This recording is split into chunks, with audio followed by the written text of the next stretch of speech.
Na agenciji so napovedali zdaj nekatere poplave manjših rek zaradi povečanih padavin, pa me zanima, kakšna možnost je, da bo morda poplavljala tudi naša največja štajerska reka Drava?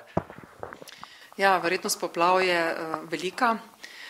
Pri pretoku 800 kubikov na sekundo, kar pomeni poplavne vode, ki teoretično nastopijo vsake 2 leti, se začenja poplavljanje kmetijskih površin.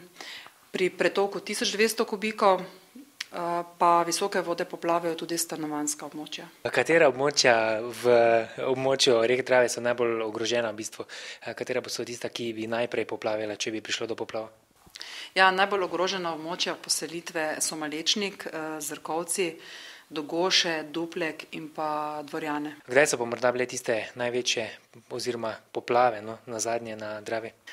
Nazadnje so bile poplave 25. in 26. decembra lanskega leta, kjer je bil izmerjen pretok na jezu v Melju približno 1200 kubikov na sekundo.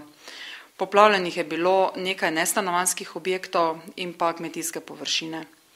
Zadnje velike poplave pa so bile decembra leta 1998.